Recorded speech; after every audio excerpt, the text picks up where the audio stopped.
Good evening. I'd like to thank you for inviting me to this meeting in which I could share some of the research that I've found in exploring Fleet Feet and their company and the strategy that they've utilized in the past and how that has been effective and ways that we can improve that as well. Just a quick introduction. Fleet Feet Sports is a running specialty retail store. It is a chain located across the country with individual franchise owners. Fleet Feet has 3 locations in Ohio, including one in Columbus. Fleet Feet, they divide their company into 5 major areas. The first is obviously going to be retail, and that's where a lot of the big money is made. That's going to be the sales in store of running shoes, running products, including apparel, electronics, hydration, and injury prevention. Secondly, Fleet Feet has just installed a Fit for Life physical therapy program in the back of their store. While Fleet Feet does not gain profits from this section of the operation, it does help bring in a lot of customers, especially a lot of runners who are dealing with injuries, and it's just another way to get customers in the store. Third, Fleet Feet has its own race management program called Premier Races, and that is where they will sponsor and time and run many different races throughout Central Ohio. We also have training groups in which Fleet Feet is reaching out in the community by coaching new runners, experienced runners, runners who are looking to run their first marathon, and just various different training programs to get the community involved and to also bring those customers in the store. Lastly, Fleet Feet's 5th focus is going to be on team sports, so whether it be high school, middle school, college sports. A lot of marketing is geared towards bringing in those student athletes into the store to buy running shoes, spikes, and so forth. Fleet Feet's mission really is to be more than just a running store, but more of a community, bringing people into the family of running, and not only just giving them a pair of running shoes that works, but also walking along with them in their journey, encouraging them through training groups and races. Really, a lot of the long-time loyal customers to Fleet Feet are well known by the employees, and it definitely has a family-type atmosphere. The current strategy that Fleet Feet uses is focused differentiation strategy. There's a lot of competitors in the area, a lot of other running specialty stores, such as Columbus Running Company, Second Soul, Roadrunner, etc. And there's also a lot of competition with your larger stores, such as Dick's Sporting Goods, who are going to be, they're not going to specialize in running, but they're still going to offer those same shoes and products. So with the focused differentiation strategy, Fleet Feet is reliant on their fit process. The fit process, just a quick rundown, the employees and the sales associates will take quick measurements of the customer's feet. They will ask about injuries and history and how much they're running, and just various questions to gain as much information as possible. They'll watch the client run on the treadmill, take a quick video of that, and analyze their gait, which is just kind of looking at their foot strike and matching them to a shoe that they're going to need, whether that be a stability shoe or a neutral shoe. And then finally, the last part of that process is where the sales associate will pull out 2 or 3 pairs of running shoes that they think would be the best fit for the customer. And then from there on, it's just experiencing the shoe, getting the shoe on the customer's foot and seeing which one they like best. So along with that, I mentioned the high levels of competition, especially in the area. So this is going to be one of the major challenges for Fleet Feet. They want to gain market share and prove that their store is the best, to set their store apart by some sustainable competitive advantage. So to do this, employees have to have top-notch training.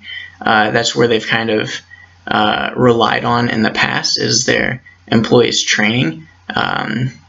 They go through a lengthy training process that really is ongoing throughout a sales associate's career with Fleet Feet.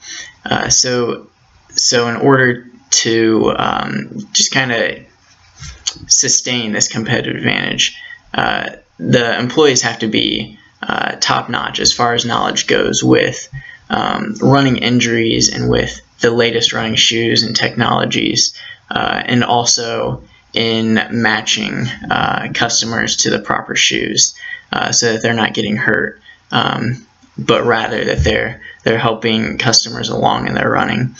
So in order to address this problem of gaining market share and setting Fleet Feet apart from the rest of the competition, I have 3 primary strategies.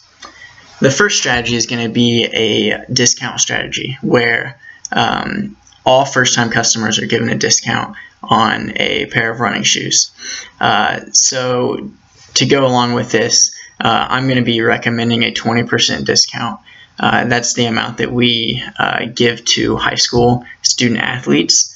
And I think it's a fair amount to start with, and something to kind of maybe tweak a little bit down the road if another discount would work a little bit better. So why the discounts? In retail, a loyal customer is infinitely better than a one-time customer, whereas a one-time customer might stop in one time to pick up a pair of shoes or a running jacket or something like that. A loyal customer is going to be a customer who is invested in the company, who will get all their running shoes from the store, as well as their apparel, hydration, nutrition needs, and now even needs in physical therapy with dealing with injuries. So this is really aimed at, first of all, just getting customers in the store. With Fleet Feet's focused differentiation strategy, they're really leaning on the fact that if a customer comes in the store, they truly believe that that customer will love the service and that they'll come back. So this 20% discount is just a way to get the customer in the store, give them something to be happy about, something to look forward to, and a reason to really come in the store, especially if they're first started into running. The requirements with this discount, obviously, they would need to go through the fit process just so that they're experiencing what the company is about, and they kind of get a feel for that character of the company. And secondly, this discount, it's really a small sacrifice in the long term for a loyal customer. The $20 to $30 that the company may lose on that first pair of shoes will be more than made up for down the road if that customer chooses to return to Fleet Feet again and again. And this is also going to be a very measurable goal. It's something where you can use the database that RIC software offers at the point of sale, and just kind of take some numbers from those customers down the road, a year down the road, and see, first of all, how many of them came back, and of the ones who came back, how many are in training groups, how much money are they spending on average at the store, and you can really gauge the success that way. Implementing this is going to be very simple. Not a lot of changes need to be done. Each customer is creating an account in the store, and that just helps the employees track purchase history, and it also enrolls them into the rewards program. So if the customer doesn't have an account, just have them take them through the fit process, and if they like what they get and they decide to buy a pair of shoes, give them that 20% discount as you're putting their name into the system. The second strategy I'm going to recommend is dealing with training. As I mentioned before, training is going to be the one thing that's really going to set this store apart from its competitors. Employee training, having a very knowledgeable employee and a very good salesperson is very hard to beat. It's a very rare thing in the industry, and it's a very valuable thing that the store should continue to pursue. I'm going to reference here the learning pyramid. So the learning pyramid, basically, its main conclusion is that active learning is going to be more effective than passive learning.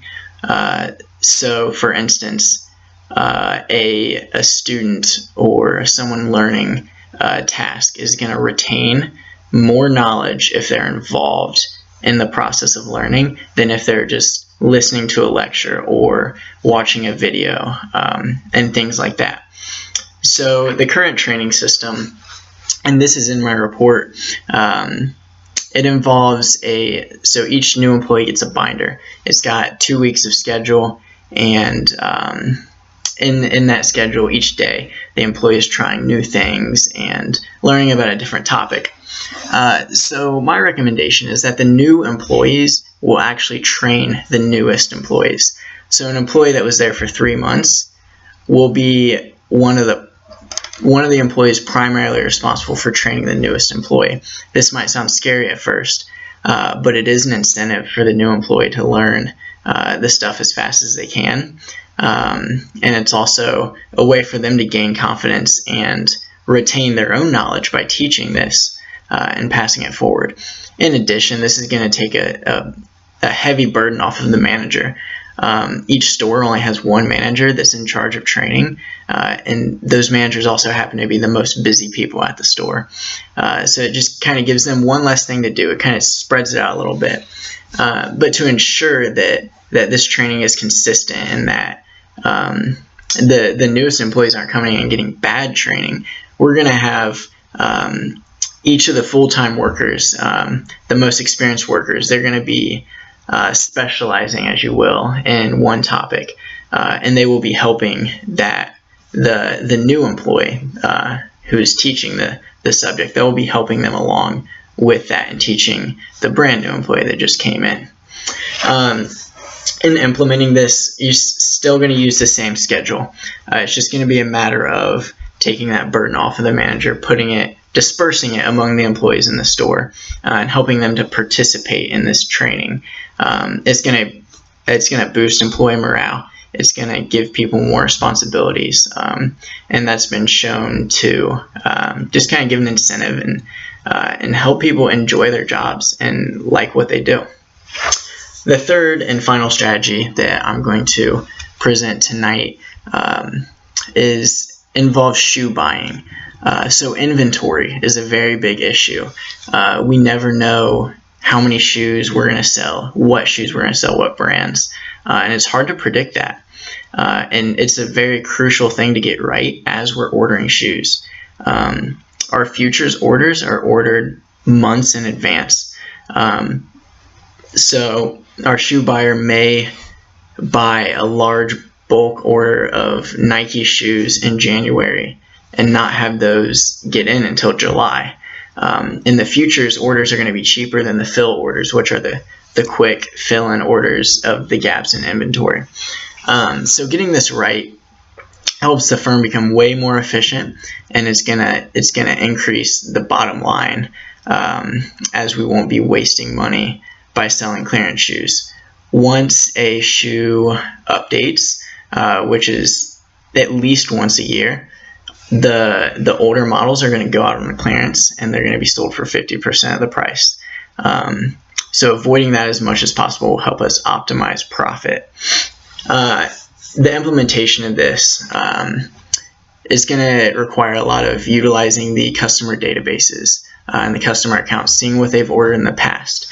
It's going to require looking at the history of sales for each shoe type, each brand, and each size, and kind of statistically analyzing each of these to make sure that we're ordering more 9s than size 14s. And it also involves kind of customizing our orders to our customer base.